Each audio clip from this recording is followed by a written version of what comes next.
Welcome to Part 2 of Chapter 2, The Chemical Context of Life, for EFB103. So we'll start with a couple of little chemical tidbits to keep in mind as we move forward through really the first quarter or half of the semester. And one is this idea that a molecule's shape is associated with its function. You probably heard this idea of form and function. This is that same idea at a molecular level. And the example here is endorphin. That's a natural compound that you would find in your body. And morphine. Look at the structures on morphine and endorphin. They have a similar chemical structure, even though look at the rest of them, they're very different. But that is the place that binds to a receptor. So in the bottom image there, you see a brain cell receptor and both endorphin and morphine being able to bind to that same receptor. So the function of morphine works very similar to how endorphin works naturally. Another important chemical tidbit is this idea of just chemical reactions, that you have reactants on one side of this equation and products on the other side. And what goes into this, the reactants, and what comes out, it's not just totally random, right? You have to have the right components to make up the product. So you don't just have random hydrogens, say here where we're making water molecules. You don't have other random hydrogens appearing out of nowhere. All of a sudden there are 16 hydrogens. No, there's 4 on one side and 4 on the other. They're just arranged in a different way. So in the case of photosynthesis, you're taking these reactants that have a lower free energy, or think energy content, let's use that shortcut. And you have to invest energy, again in the form of sunlight, to build something that has a higher energy content in this glucose, which is a sugar. So it takes that energy investment. So chemical reactions don't necessarily just run one direction. They can actually go from reactants to products and products to reactants, which now becomes a bit subjective, which are the reactants and which are the products. And the example shown here in this image is the example of water. When we get into pH, this figure we'll see again, where you actually have water forming ions in solution typically. But this is not a one-way thing. This is happening very dynamically, and the proportion of how much this is happening, it helps us determine what pH is. We'll get to that.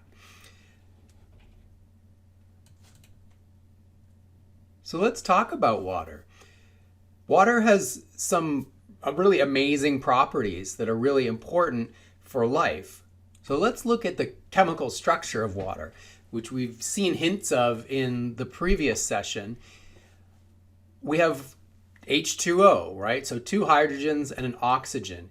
Because those bonds between the hydrogens and oxygen are polar, you have hydrogen with a slightly positive charge around that nucleus, and oxygen, which is that electron hog, having a slightly negative charge.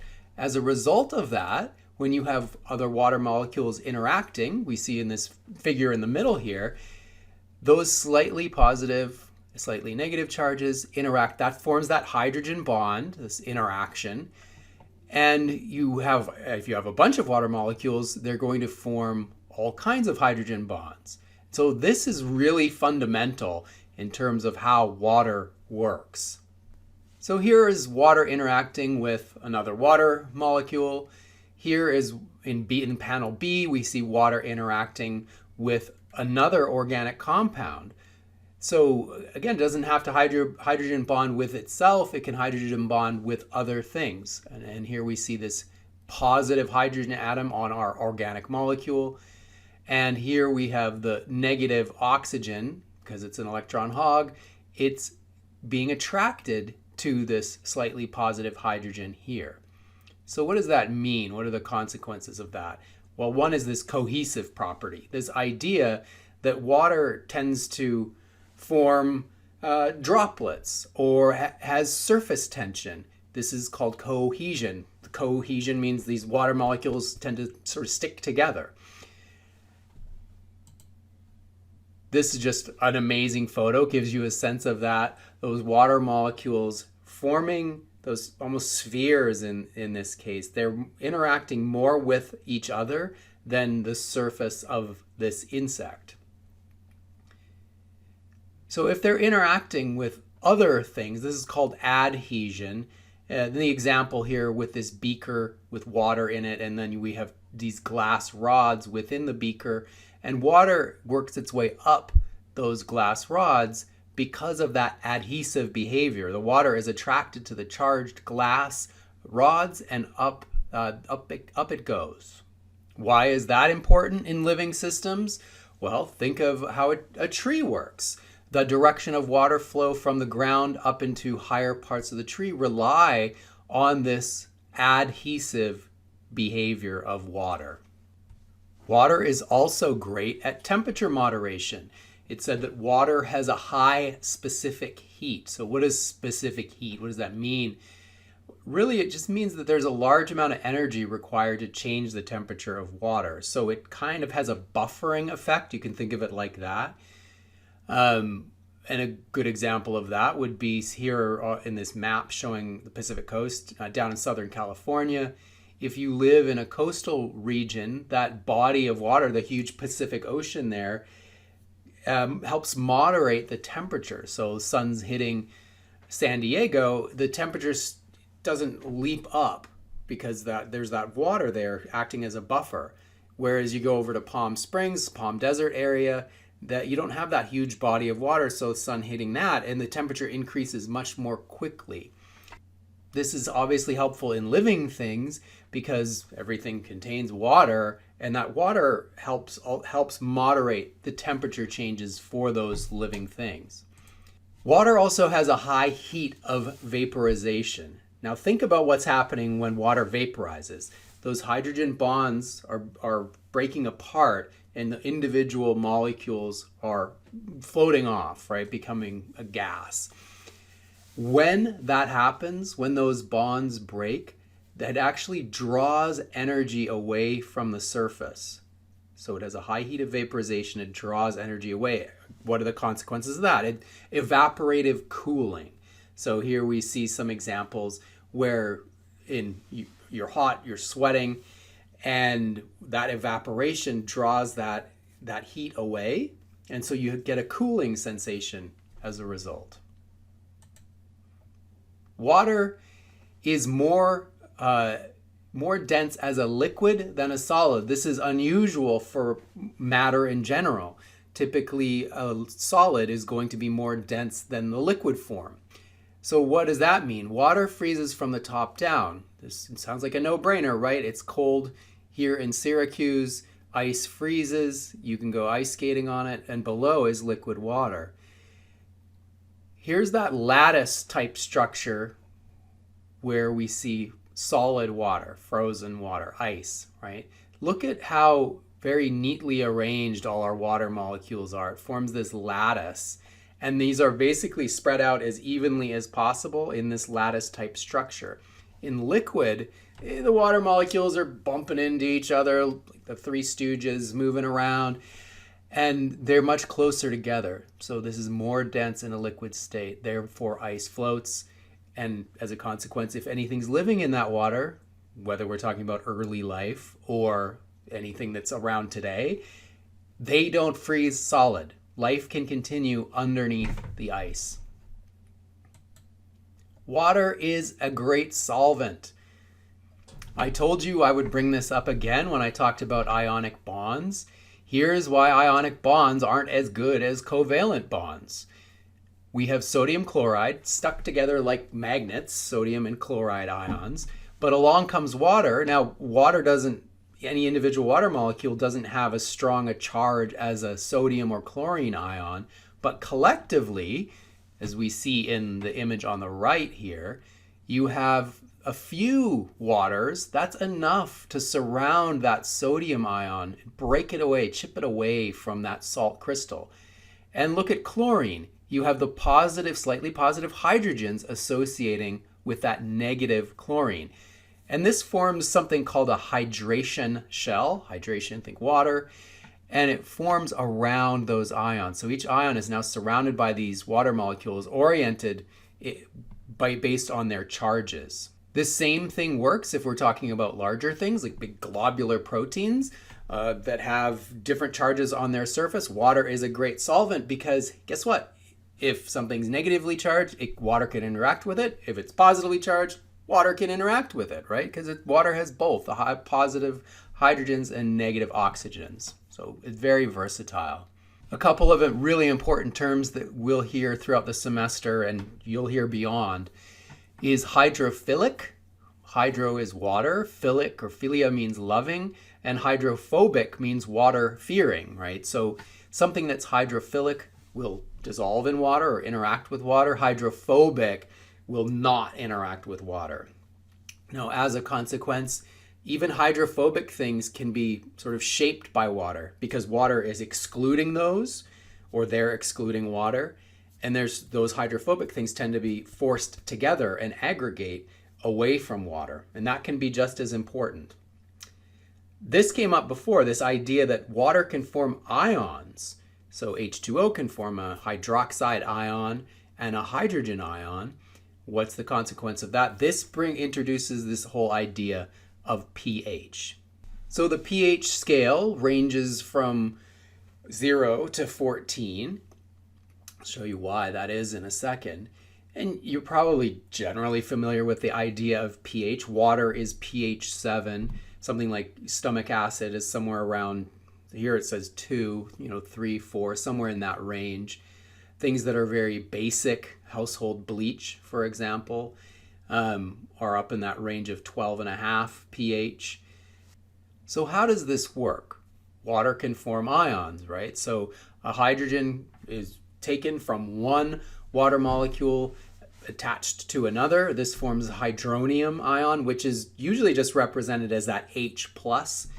And then what you're also left with is the hydroxide ion, as we see here. So again, just a reminder that by convention, we usually just say H+ to represent that hydronium ion.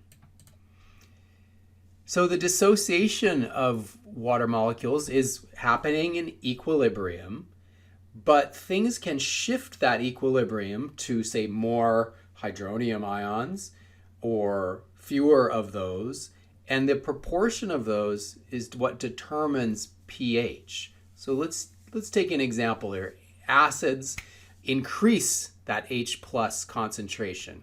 And so hydrochloric acid, very strong acid. What's going to happen? You put hydrochloric acid into water. Well, it will dissociate. And it's basically putting more hydrogen ions into that solution. So if you're just adding hydrogen ions, that's going to decrease the pH, make it more acidic. The other end of the scale, adding sodium hydroxide, you put that in water, that will dissociate. And what's happening here, instead of, say, adding hydrogen ions, is that OH will bond with the hydrogen ions, forming water, H2O. So you're actually taking hydrogens out of that solution, and therefore you're increasing the pH. Keep in mind that this is a reversible thing. Remember, think equilibrium, and we can see that here in this example of ammonia, which is a weak base. So it's basic, it'll take hydrogens out of solution, but how it's doing this here is by taking the hydrogens from water. So here we have this NH3 ammonia group taking the hydrogen, and you're being left with fewer hydrogens and more hydroxide. A weak acid here is carbonic acid. So this releases hydrogen into solution, just like we saw with hydrochloric acid. So carbonic acid will release hydrogens into solution, like we see here. Notice there's a lot of potential equilibria here, creating bicarbonate ions. So we've decreased the pH, but this can almost have a buffering effect as well, which we'll see that in a little bit. If you go further, more acidic, you can have more hydrogens in solution and creating carbonate ion here, bicarbonate. Or you can go the opposite direction where you have H2O and carbon dioxide. Why is this important? Think of this from an ocean acidification standpoint. So if we increase carbon dioxide in the atmosphere, that will feed more carbon dioxide into the oceans. That creates more carbonic acid. That tends to make the oceans more acidic because we're adding, here in the orange, more hydrogen ions to the ocean. That means there is less carbonate for this sea life to use, to grow, that need it for their shells. And therefore, if you have more carbon dioxide in the air and then in the water, more carbonic acid, then you end up with smaller animals because they have less carbonate ions to use in their growth. So in a neutral solution, you would have an equal amount of hydrogen ions, or hydronium, and hydroxide. So those will be equal, and that's considered a neutral solution. So that's the example of pure water. So if we look back again at our pH scale, here's a slightly different looking version of this, where you start to see increase in hydrogen ion concentration. So as we see in this little beaker with more hydrogen ions here, that's decreasing the pH because you're increasing the hydrogen ions. I'll show you why that works in a second. And with a basic solution, you have fewer hydrogen ions. And yes, relatively more hydroxide ions, but the important thing for pH is we're determining that hydrogen ion concentration. And most living things, the pH we're interested in is somewhere buzzing around 7 here, between 6 and 8. So in an aqueous solution at 25 degrees Celsius, the concentration of hydrogen and hydroxide, when you multiply them together, they equal 10 to the minus 14. So that's really helpful that that's a constant, because that means if you know one of these concentrations, you could determine the other. The one that we're usually most interested in is that hydrogen ion concentration. But again, you could measure the other and then end up with the hydrogen ion concentration. And from that, we take the negative logarithm to get pH. How does that work?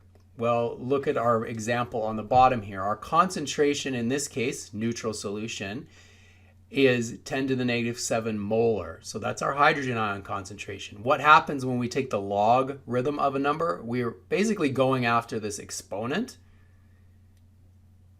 And we're taking the negative log because this is a negative exponent. So, here's negative 7, and here's our negative from the log, and we end up with 7. So our pH is 7. Of course, this same thing works whatever our hydrogen ion concentration happens to be. So we can do another example here. Let's say that concentration is 10 to the negative 3. We take the negative log of that number, 10 to the negative 3. What does that equal? That is, like we saw before, there's that negative, and this will be negative 3. That equals, so therefore we've got positive 3. So that's our pH. So let's take a look at this idea of hydrogen ion concentration. There it is. There's our hydrogen ion concentration. And that's going to be in the units of molar or molarity. And you may remember from chemistry class that molar is moles per liter. And it can be helpful to know that moles are the number of things, an absolute number of whatever we're talking about. In this case, we're talking about hydrogen ions. So that's 6.02 times 10 to the 23rd hydrogen ions. So in 1 molar concentration, we'd have this many, 6.02 times 10 to the 23rd hydrogen ions. Don't get too bogged down on Avogadro's number here. Pay attention to where we go next. So let's look at this hydrogen ion concentration as we think about pH. And we can start off with, let's pick one here, 10 to the minus 2. Again, molar, that's our units. And But let's also pay attention to this as a fraction. So let's write that as a fraction. What would you write? 1 over what? 100, right? And then we can also note what the pH is. pH, if it's 10 to the minus 2, our negative log of that would be 2. And we could march down here just jumping by tens. Here, this is 1 over 1,000, pH equals 3.